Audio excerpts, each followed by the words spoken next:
Assalamualaikum warahmatullahi wabarakatuh. Perkenalkan, nama saya Herlangga Vidya Saputra dengan NIM 220512041156. Di sini saya akan mempresentasikan tentang sejarah internet. Apa sih itu sejarah internet dan awal mulanya itu bagaimana? Di sini saya akan menjelaskan. Di sini awal mula internet adalah sejarah internet itu dimulai pada tahun 1969. Saat itu, Departemen Pertahanan Amerika Serikat yang bernama DARPA atau bisa disebut Defense Advanced Research Project Agency memutuskan untuk melakukan penelitian tentang bagaimana menghubungkan beberapa komputer untuk membentuk jaringan organik. Jadi dulu ada sistem Departemen Pertahanan Amerika Serikat. Zaman dulu kan ada sering perang gitu. Nah, Amerika Serikat itu membuat Departemen Pertahanan untuk mempertahankan wilayah mereka. Dan melakukan penelitian juga tentang bagaimana caranya untuk menghubungkan beberapa jaringan internet dari komputer. Lanjutnya, program riset ini dikenal dengan nama ARPANET. Pada 1970, sudah lebih dari 10 komputer yang berhasil dihubungkan dengan komputer lainnya. Nah, keberhasilan ini menyambungkan komputer membuat mereka berkomunikasi dan membentuk suatu jaringan. Jadi, zaman dahulu tuh ada banyak komputer. Nah, itu disambungkan menjadi satu untuk menjadikan komputer itu lebih berkembang lebih baik gitu. Nah, dan mereka itu membentuk komunikasi dan suatu jaringan dari beberapa kumpulan komputer itu. Dan selanjutnya, pada awal ditemukannya internet, mereka menggunakan software dan hardware berbasis Unix yang merupakan awal terjadinya Linux. Tujuan awal diciptakan internet ini merupakan proyek militer untuk membentuk jaringan sistem komputer yang terletak pada daerah tertentu untuk mengantisipasi terjadinya serangan nuklir dan antisipasi kendala informasi terpusat. Jadi dulu kan waktu perang, sistem komputer yang ada di Amerika Serikat itu membentuk proyek. Nah, ya proyeknya ini namanya DARPA atau bisa dikenal dengan nama ARPANET yang untuk mempertahankan wilayah-wilayah tertentu dari berbagai daerah terpencil untuk mengantisipasi terjadinya serangan-serangan dari negara musuh seperti nuklir atau seperti serangan tank atau bom lainnya gitu yang ada di kendala informasi terpusat. Oke, selanjutnya fase-fase sejarah internet. Tahun 1960-an, Departemen Pertahanan Amerika Serikat melalui ARPA atau bisa disebut Advanced Research Project Agency merintis sebuah sistem jaringan ARPANET yang merupakan cikal bakal terbentuknya internet. Jadi sebelum terjadinya dibentuknya internet itu, mereka merintis sebuah sistem dengan jaringan yang bernama ARPANET. Nah, ARPA itu seperti Advanced Research Project Agency Internet yang dibuat oleh Amerika Serikat. Yang kedua, pada tahun 1980-an, internet mulai digunakan secara terbatas untuk menghubungkan beberapa kampus universitas terkenal di Amerika Serikat. Jadi, waktu dulu di Amerika Serikat itu beberapa kampus itu telah berkontribusi untuk membuat terjadi internet. Nah, digunakan terbatas untuk menghubungkan beberapa kampus lainnya untuk berkomunikasi satu sama lain. Selanjutnya, tahun 1986, National Science Foundation Network atau NSF-Net dibangun dan mulai menggantikan peran ARPANET sebagai jaringan riset di Amerika Serikat. Beberapa jaringan internasional di berbagai negara dibangun dan dihubungkan dengan NSF-Net. Jadi setelah dibangunnya ARPANET, nah ARPANET itu digantikan dengan NSF-Net atau bisa disebut National Science Foundation Network. Nah, sebagai jaringan itu dibuat riset kembali. Nah, dibentuknya jaringan yang terbaik yang bernama NSF-Net. Yang sudah dibangun dan dihubungkan secara internasional, berbasis internasional. Yang keempat, pada tahun 1990-an, ARPANET dibubarkan, akan tetapi internet harus tetap berkembang sampai sekarang. Pada tahun 1993, Internet didirikan untuk melayani pendaftaran nama domain dan sekitar tahun 1994 internet ini mulai digunakan di Indonesia.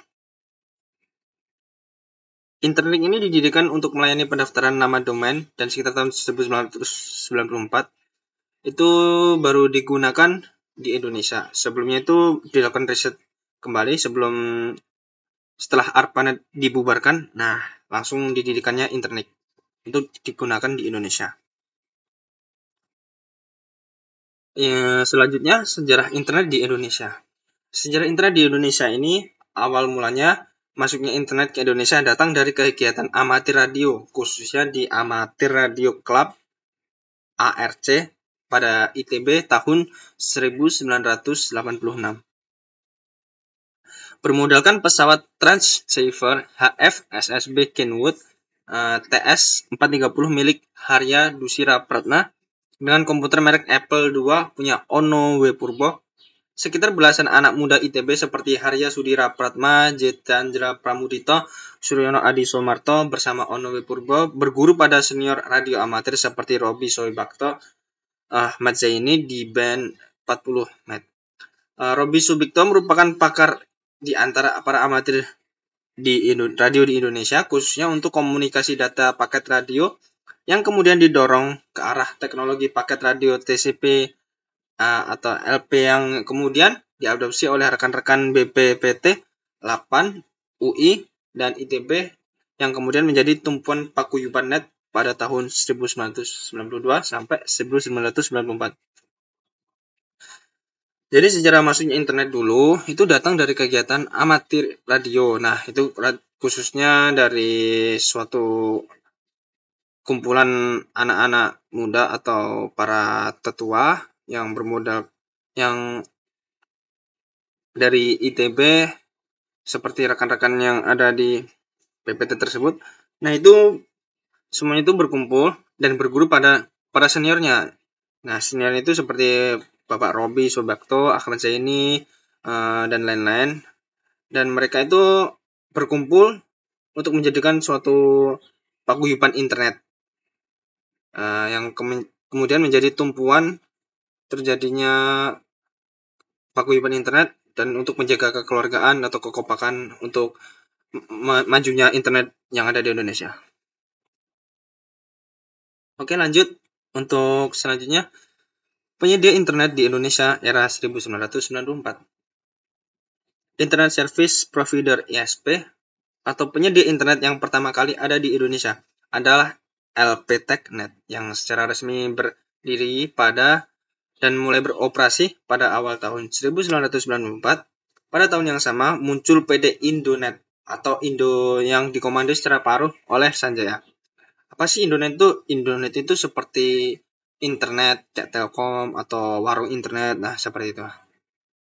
Penyedia internet komersial pertama di Indonesia yang mendapat lisensi dari PT Lintas Arta. Pada waktu itu, mereka belum paham tentang bisnis internet di Indonesia, mengingat masih sedikit dan terbatasnya pengguna untuk terhubung ke internet. Waktu itu memakai dial-up oleh Indonet.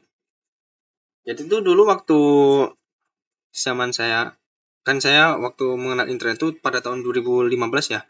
Nah, itu saya waktu main internet di warung internet atau warnet, biasanya belum pakai wifi dengan kecepatan yang kencang, tapi pakai speedy atau bisa disebut wifi sekelas wifi lah, tapi jaringannya agak lemot atau agak lamban gitu, soalnya masih belum majunya internet.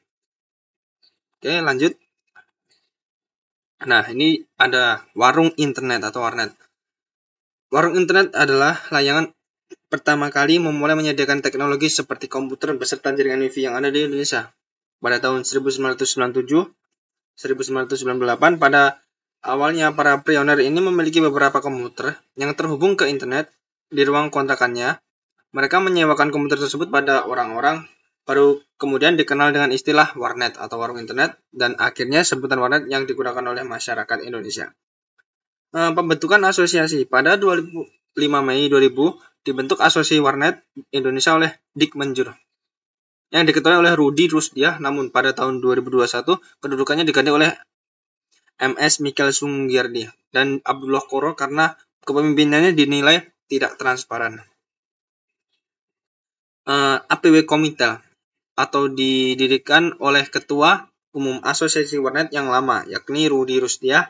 APW Komitel ini bersifat komersial, bisnis warnet dan pengusaha, sedangkan asosiasi warnet hanya bersifat komunitas warnet saja. Lanjut, manfaat internet. Manfaat internet adalah jaringan komputer yang menyediakan berbagai sumber informasi dan komunikasi yang bersifat global. Jadi internet itu bersifatnya global ya, bisa kita kenal banyak orang melalui internet pada jaringan-jaringan suatu teknologi, itu bisa mengenal banyak orang secara online. Sarana internet tidak mengenal batas-batas geografis suatu negara dan jangkauan informasinya tidak terbatas. Pengguna internet semakin banyak karena didukung oleh beberapa sebab, yaitu internet merupakan sarana komunikasi murah. Di dalam internet juga terdapat sumber informasi yang sangat luas. Dengan adanya internet, membuka tantangan baru untuk berusaha. Jadi zaman sekarang itu internet udah mulai canggih ya. Jadi kalau kita mau buka usaha atau mau kemana-mana itu tinggal hubungin aja lewat internet atau seperti aplikasi WhatsApp atau Instagram dan lain untuk menghubungkan teman gitu. Jadi lebih canggih zaman sekarang. Aplikasi internet. Yang pertama dikenal ada chat. Chat adalah suatu fasilitas di mana kita dapat berkomunikasi dengan orang lain dimanapun dia berada, baik secara orang ataupun banyak orang secara online, dan terhubung langsung dan real time pada saat itu juga. Chat ini mirip dengan telepon yang berfasilitas seperti lain, namun kita hanya tinggal mengetik saja apa yang hendak kita bicarakan. Yang kedua ada web atau Wireless Application Protocol. Ialah fasilitas pengaksesan internet melalui handphone. Web ini terbatas hanya untuk website tertentu yang menggunakan protokol yang sama, namun diramalkan protokol ini akan terus berkembang. Yang ketiga ada SMS. SMS ialah fasilitas pengiriman pesan dan internet ke handphone. SMS ini tidak biasa dilakukan secara dua arah, karena biasanya SMS ini menggunakan pulsa, dan kebanyakan orang itu zaman sekarang itu membeli kuota, jadi lebih pilih untuk chat atau telepon dan lain-lain. Selanjutnya aplikasi internet. Ada VoIP atau Voice over Internet Protocol, ialah pengguna telepon melalui internet. VoIP ini merupakan teknologi penggabungan antara suara dan data.